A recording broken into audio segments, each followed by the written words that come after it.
Buenas tardes, mi nombre es David Steven Piñeros y voy a presentarles mi trabajo sobre cómo definir un evento y principalmente sobre cómo entender el concepto de planeación y cómo entender el concepto de organización.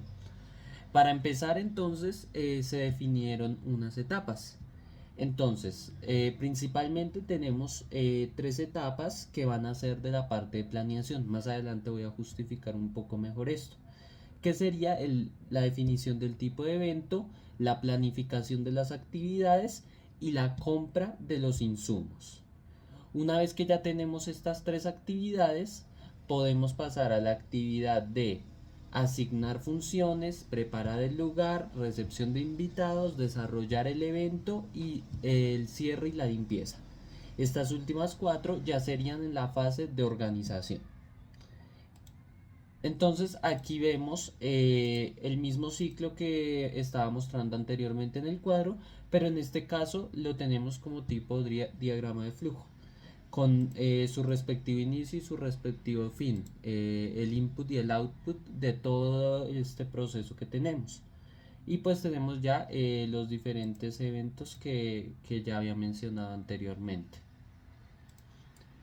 Ya para establecer entonces la jerarquía del evento, entonces tenemos como en la cima de la jerarquía, tenemos entonces al organizador general. En este caso es una función que ejercería yo en este evento.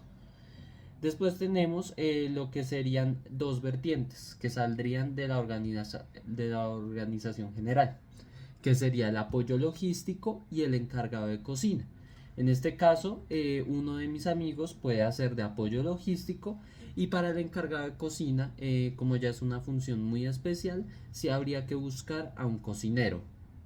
Después, como mesero 1, pues ya estaría la fase de servicio, que también lo podríamos hacer entre nosotros. No considero que sea una función tan importante en un evento familiar de contratar un mesero profesional.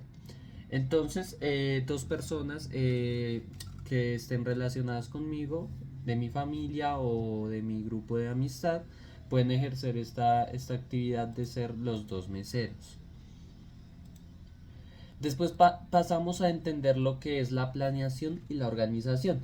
Y es que debemos entender que la planeación pues es el proceso mediante el cual se definen y se quieren lograr, se define cómo se va a lograr y cómo se van a hacer las diferentes cosas de un evento. Se dicen los hechos que pueden suceder, se establecen los riesgos que pueden suceder, se establecen objetivos, se organizan las ideas de todos los que estén participando en la definición de este evento y obviamente se hace el recuento de los recursos que vamos a necesitar. Toda esta fase es muy importante, la fase de la planeación, para evitar lo que es la improvisación.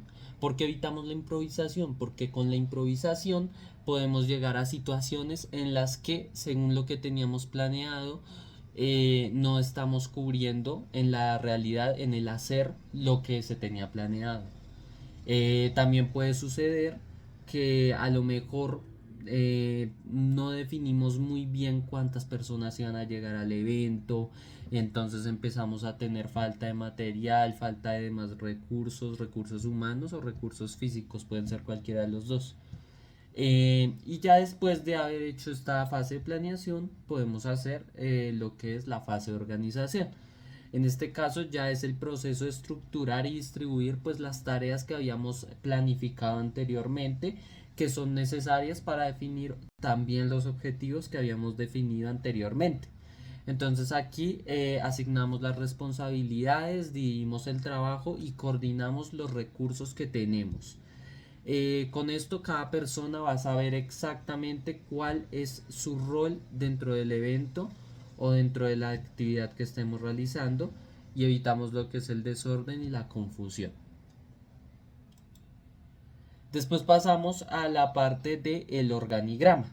Entonces, en este caso, como están viendo, hay un cuadro que realicé. Entonces tenemos los cargos que ya los habíamos definido anteriormente en la fase jerárquica. Y entonces acá lo importante es definir el responsable de y el depende de. Entonces, por ejemplo, el organizador, que en este caso el responsable de ejercer la labor de organizador soy yo. Y no dependo de nadie porque estoy en la cima jerárquica. Después tenemos el apoyo logístico, por ejemplo, que el responsable de esta actividad es uno de mis amigos, como lo habíamos definido anteriormente, y depende obviamente del organizador, del que está en la cima jerárquica. Lo mismo con el encargado de cocina. Y después para los meseros, ya en este caso lo que cambia es que él depende de... El responsable obviamente va a seguir siendo el que va a ejercer la labor, que pueden ser los dos empleados o mis dos amigos, como había definido yo anteriormente, que podían ejercer de meseros.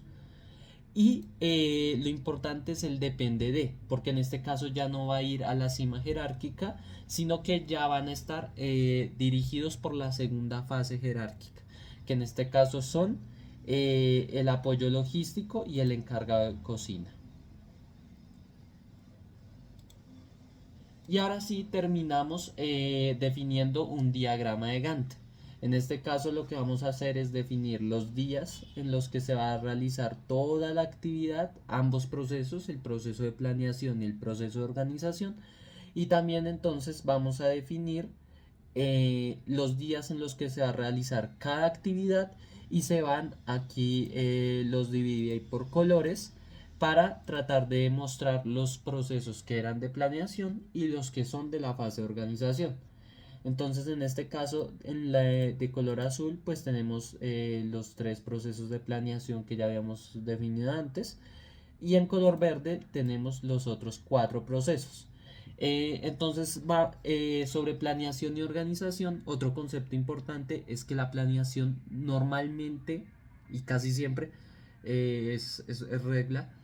La planeación va a ir antes o simultáneamente con la organización. Nunca vamos a tener un proceso de planeación después de que se hayan realizado las cosas que se tienen previstas. Por ejemplo, vemos aquí en el diagrama de Gantt como los colores azules siempre en el día 1 tenemos dos actividades de planeación, en el día 2 tenemos dos actividades de planeación y ya empezamos con una actividad de organización. Pero como vemos en el día 3 ya no tenemos ninguna actividad de planeación, pero sí tenemos actividades de organización. Esa es la base para entender un poco cómo vamos a dividir el proceso de planeación y el proceso de organización. Ya terminamos entonces con una justificación de por qué cada proceso se le definió como planeación o organización. Entonces, las actividades que son de definición o de planificación de actividades o para los o la compra de los insumos para después empezar a ejecutar, los vamos a tener como planeación. ¿Por qué? Porque en este momento todavía no se está ejecutando nada. Se están reuniendo ideas y se están reuniendo los insumos que surgieron de esas ideas para después ya entenderlo cómo se va a hacer, el qué se va a hacer y imaginar básicamente el evento antes de que este mismo exista. Después las actividades del proceso de organización, estas están justificadas porque ya estamos asignando funciones, ya decidimos qué funciones existen, entonces ya es un proceso de ejecución en el cual ya le estamos dando a diferentes personas el que van a ejercer en este proceso de organización. Y ya son fases muy específicas. Si vemos, ya tenemos preparar el lugar. Es la primera fase totalmente específica y totalmente de ejecución. Lo mismo sucede con la recepción de invitados, con el desarrollo del evento y con el cierre y la limpieza. Ya planeamos todas estas actividades, pero ya en la ejecución estas ya entran entonces en la definición de organización. Entonces así fue como las diferentes actividades se definieron entre una u otra. Y ya con esto termino entonces mi explicación sobre el evento seleccionado. Muchas gracias.